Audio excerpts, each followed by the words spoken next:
हवा के साथ साथ अरे रे रे, घटा के संग संग, संभलना। हवा के साथ साथ घटा के संग संग, ओ साथी चल मुझे के साथ चल तू।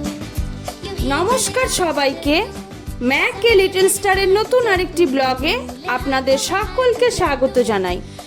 আশা করি সবাই ভালো ও সুস্থ আছেন। আমাদের ম্যাকও আগের থেকে অনেকটাই ভালো আছে। আজকের ভিডিওতে আমরা কিভাবে মৌসুমী দ্বীপ পৌঁছলাম তার সবটাই আপনাদের বলবো। एक तो ये मौसम है बड़ा सुहाना, ला ला ला ला ला ला। एक तो আমরা বারাসাত থেকে গাড়ি নিয়ে গেছিলাম। যেহেতু ম্যাককে নিয়ে গেছিলাম তাই আমরা ট্রেনে যাওয়ার চিন্তা ভাবনাও করিনি, কারণ ম্যাককে নিয়ে ট্রেনে নিয়ে যাওয়া কোনো মতেই সম্ভব ছিল না। तो बन के बादल, वो साथी चल। कि मुझे लेके साथ चल तू, यूं ही दिन रात चल तू, संभल मेरे साथ चल तू। মৌসুমী দ্বীপটি হলো সাউথ 24 পরগনা জেলায় অবস্থিত একটি ছোট্ট দ্বীপ। এখানে যেতে গেলে আপনাকে কাকদ্বীপ নামখানা হয়ে আসতে হবে। আমরা গাড়ি নিয়ে প্রথমে নামখানা যাই। নামখানা থেকে আমরা বকখালির দিকে এগোতে থাকি। হাতানিয়া দোয়ানিয়া নদী ব্রিজ পার করে 10 মাইল বলে একটা জায়গা আছে, সেই পর্যন্ত আমরা পৌঁছই। তারপর ওখান থেকেই ডান দিকে চলে গেলাম পাতিবুনিয়া ঘাটের উদ্দেশ্যে। बन के सूरत को डसने दे। हो मुझको अपनी आंखों में बसने दे, ओ बन के काजल।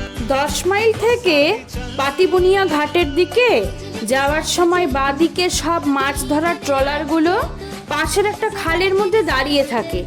দেখতে কিন্তু খুব ভালো লাগছিল। वो साथी चल। अपनी रेशमी जुल्फे পাতিবুনিয়া ঘাটের ওখানে আমরা দুদিনের জন্য গাড়ি রেখেছিলাম সালমা পার্কিংয়ে।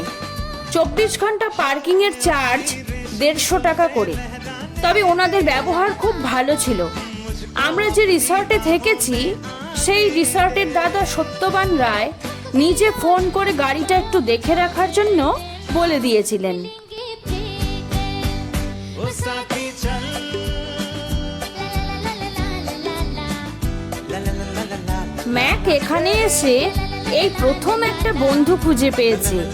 ওরা দুজন খেলছিল বলে আমরা প্রায় আধ ঘন্টা এখানেই দাঁড়িয়েছিলাম। পাশেই চিনাই নদীর ঘাট। এই নদীটি নৌকো করে পার করেই মৌসুমী দ্বীপ পৌঁছতে হবে।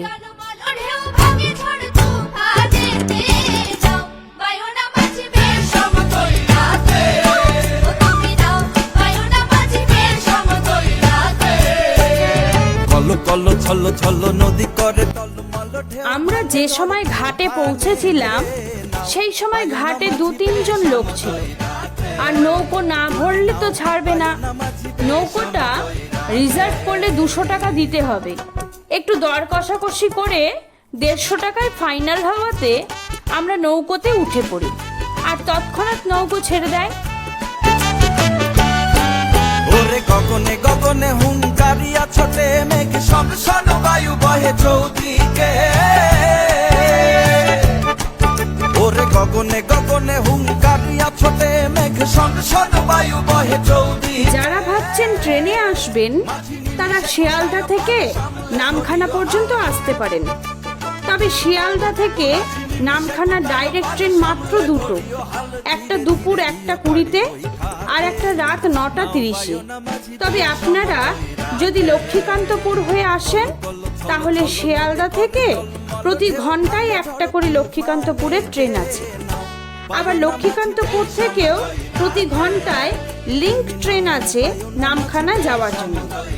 তারপর নামখানা থেকে বাস অথবা অটো ধরে আপনারা 10 মাইল আসতে পারবেন।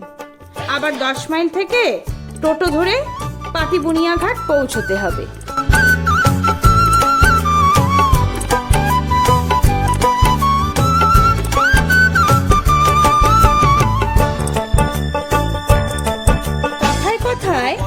আমরা চিনাই নদীটাও পার করে চলে এসেছি। এখান থেকে টোটো নিয়ে আমরা আমাদের রিসর্টে যাব। টোটো ভাড়া একজনের 25 টাকা, কিন্তু 5 জন না হলে ছাড়ে না।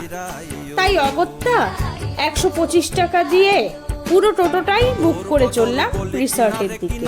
চলি ভাটি গাঙ্গে ভাটি আলি গাইও থাকিলে জোয়ারে দেরি লগি মাইরো তোরা। এই যে আমরা এবার আমাদের রিসর্টে পৌঁছে গেছি। তবে একটা কথা বলি, যদি মনে করেন রিসর্ট বলে খুব বড় কিছু, তা কিন্তু এখানে নেই। তার কারণ এখানকার ঘরবাড়ি সবই অস্থায়ী। সবাই অনিশ্চয়তার মধ্যেই দিন কাটায়। একটু বড় ঝড় বা বৃষ্টি, যেমন আয়লা, আমফান, যশ, এই ধরনের ঝড়গুলোতে এখানকার মানুষদের জীবনটাই অনিশ্চয়তায় ভরে তুলেছে। আমরা ছিলাম ভালোবাসা রিসর্টে, যেটা কিনা কিছুদিন আগেই ওপেন হয়েছে। তাই খুবই পরিষ্কার এবং রুমগুলো সি ফেসিং, আর ব্যবহার ও খাওয়া দাওয়া অতুলনীয়।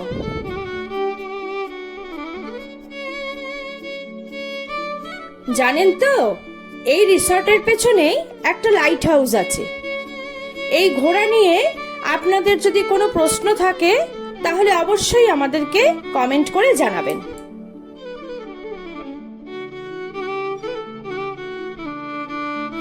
এখানে এসে আমরা কি কি খেলাম, কোথায় কোথায় ঘুরলাম, আর ম্যাক কতটা আনন্দ করলো, সবই থাকবে পরের ভিডিওতে। অবশ্যই দেখবেন কিন্তু। টাটা।